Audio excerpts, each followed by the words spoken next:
Welcome, everyone, to today's Explainer. If you're anything like me, you absolutely love dissecting smart, hyper-efficient business models, so you are definitely in for a treat today.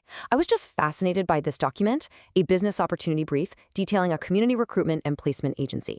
What makes this so incredibly compelling is that it's a hyper-local, totally low-risk service business blueprint, and it's specifically designed for Pacific County, Washington. It's all about leveraging deep local roots and community connections to fill a massive economic gap. Okay, let's dive right into this. How do you solve a local hiring crisis with zero payroll risk? That is the absolute central question this blueprint answers. So often, we hear about local businesses just struggling to find good help. But, starting a traditional hiring agency usually means taking on a mountain of financial liability and crazy legal burdens. This document, however, maps out a way to completely bypass those traditional hurdles. It allows founders to solve a major community problem without putting their own financial security on the line. Here is our roadmap for this explainer. We're going to systematically deconstruct this business brief. We'll start with the regional hiring void, then look at the direct matchmaking model, unlocking public resources, structure and risk protection, the co-founder dynamic, and finally, next steps for execution. Let's start with Section 1, the regional hiring void. This establishes the specific setting for this business blueprint and identifies a very distinct economic gap. The source document points out in incredible detail. Pacific County actually has zero dedicated brick-and-mortar staffing agencies. Literally none. Think about the David versus Goliath framing here. Local small business owners are just trying to run their daily operations, but they simply do not have dedicated HR or hiring departments. And locally, there is absolutely zero infrastructure to support them in finding reliable help. Imagine you own a busy local hardware store. You're trying to manage inventory, deal with customers, and suddenly your most reliable cashier quits. You don't have an HR department to fix this, and you certainly don't have the time to sift through 100 resumes yourself. So what are these small business owners supposed to do? Well, currently, they're forced to rely on out-of-county firms located in places like Longview or Aberdeen. And these distant firms just don't know the local culture or the community layout, making them incredibly inefficient. They don't understand the commute times or the really specific seasonal rhythms of the area. Or alternatively, local businesses just have to cross their fingers and rely on word of mouth. And the thing is, there is a whole pool of reliable local candidates out there.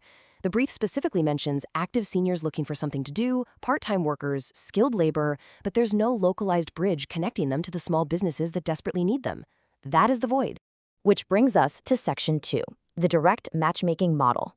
This is where we pivot to the clever mechanism that actually solves this regional void. So, how does this actually work? Well, think about a traditional temp agency. These businesses take on massive headaches, high overhead, managing weekly payrolls for dozens of temporary workers, and carrying heavy workers' compensation insurance. It is a high-risk game. But in stark contrast, the direct placement model outlined in our source acts strictly as a talent finder. There is zero direct employment of the candidates by the agency. You run no weekly payroll, and you don't mess with workers' comp. It's a pure matchmaking model where you simply connect the employer with the perfect employee, and that's it. Because there's no ongoing payroll management, the agency makes its revenue through a one-time placement fee when a local business hires a candidate they refer. The source document notes this finder's fee is typically 10 to 15% of the position's annualized wage. To put that into perspective, if you place a candidate making $40,000 a year, the agency earns a $4,000 to $6,000 one-time fee just from making the connection. Think about why this matters so much. This one-time fee structure keeps initial costs incredibly low for the agency and completely eliminates financial risk. You match the candidate, the business hires them directly, and you get paid your percentage. Simple, clean, and totally safe. Let's move into Section 3, unlocking public workforce resources. Because this agency doesn't just matchmake, it adds massive, undeniable value for its clients. I really want you to consider this number, 50 to 75%. If you are a small business owner trying to hire someone, the training phase is often the most expensive and unproductive period, right? You're paying a full wage while the new employee is still learning the ropes. But what if a local agency came to you and said they could help get 50 to 75% of your new hire's training wages reimbursed? That is an absolute game changer for a small town economy. And this brilliantly illustrates the mechanism for this. Work Source On-the-Job Training, or OJT, wage reimbursements. The agency basically acts as a strategic partner by helping client businesses access these public workforce initiatives. By coordinating these public resources and navigating the paperwork for the employer, the agency completely transforms from being just a recruiter into an indispensable financial partner for local owners, making their placement services incredibly attractive. Moving right along to Section 4, Structure and Risk Protection. This is the nuts and bolts blueprint of how the business is actually legally and financially structured to protect its founders. I found this setup particularly smart. The blueprint specifies structuring the agency as a multi-member limited liability company, or LLC, owned as an equal or majority partnership. Setting the business entity up correctly is vital, and this is basically a masterclass in adding client value while totally insulating yourself. Setting it up this way provides complete personal liability protection for both partners. It fully walls off the founder's personal assets from any business obligations. Let's see how this builds into their capital protection strategy. This is designed as a remote, high-touch operation. There is absolutely no need for a physical storefront, leasing expensive office space, or buying heavy equipment. All it literally requires is a computer, a phone, an email address, and basic administrative tools. Because of this, it only takes modest upfront seed capital for initial state registration and software setup. The result? The business incurs zero debt to start and carries no ongoing payroll risk. It is incredibly lean and highly defensive against economic downturns.